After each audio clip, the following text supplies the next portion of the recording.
बातमी आहे पिंपरी येथून। शिवसेना पक्षप्रमुख व माजी मुख्यमंत्री उद्धव ठाकरे यांच्या नावाने मागील 22 वर्षांपासून उद्धवश्री पुरस्कार देण्यात येतो। यामध्ये विविध क्षेत्रात अग्रेसर असणाऱ्या नागरिकांचा उद्धवश्री पुरस्कार समितीच्या वतीने गौरव करण्यात येतो। या वर्षीचा पुरस्कार समारंभ मंगळवारी सायंकाळी 5 वाजता पिंपरी चिंचवड येथील रामकृष्ण मोरे सभागृह येथे आयोजित करण्यात आला आहे।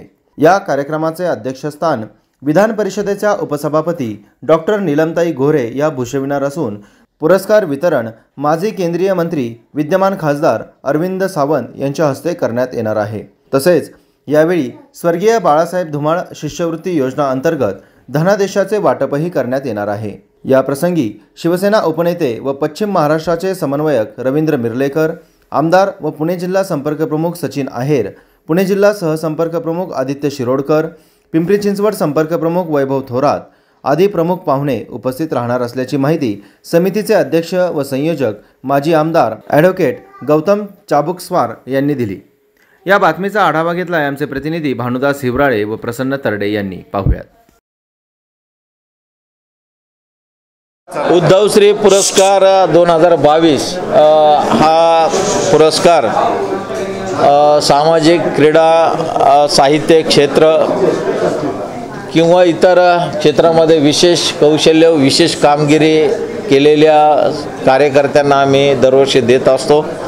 याही वर्षी हा पुरस्कार आम्ही देणार आहोत आणि या पुरस्काराच्या निमित्तानं खासदार अरविंदभाई सावंत हे उपस्थित राहणार आहेत।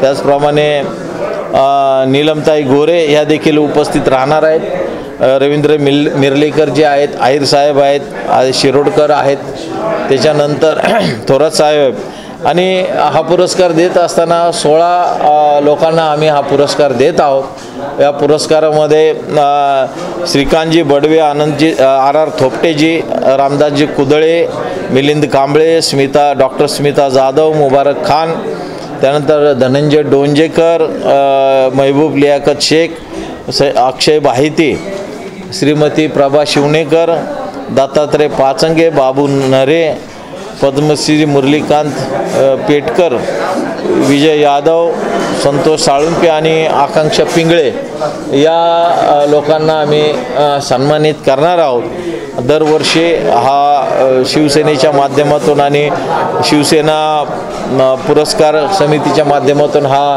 पुरस्कार दिला जातो।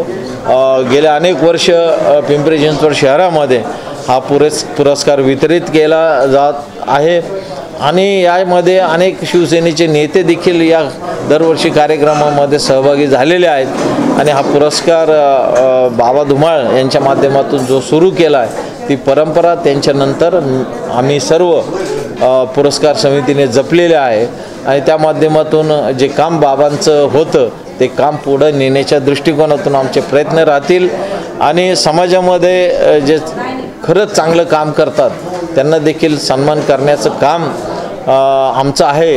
कारण की हा सामाजिक प्रकल्प आहे। बाळासाहेब ठाकरे नेहमी म्हणायचे 80% समाजकारण आणि 20% राजकारण असा संदेश त्यांनी शिवसेनेला दिला आहे आणि या 80% राजकारणाच्या माध्यमातून आज आम्ही हा सामाजिक उपक्रम आम्ही राबवत आहे आणि पुढे देखील आम्ही राबवत राहणार आहे। आमचे जे सर्व पुरस्कार समितीचे जे कार्यकर्ते आहेत त्यांचं फार मोठं मोलाचं काम आणि मोलाचं सहकार्य यांच्यामध्ये आहे।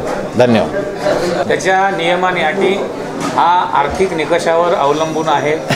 त्या मुलाची परिस्थिती जर आर्थिक नाजूक असेल आणि त्याला टक्केवारी जरी कमी असेल तरी आम्ही त्याला तो धनादेश देणार आहोत। शिष्यवृत्ती फक्त मर्यादित शहरापुरती आहे का राज्यासाठी? नाही, शिष्यवृत्ती ही मर्यादित शहरापुरती आहे आणि ती या पिंपरी चिंचवड शहरामध्ये एकूण ज्या 75 झोपडपट्ट्या आहेत या 75 झोपडपट्ट्यांमधून प्रत्येक झोपडपट्टीमधून आमच्या कार्यकर्त्यानं 5-10 लोक अशी निवडलेले आहेत।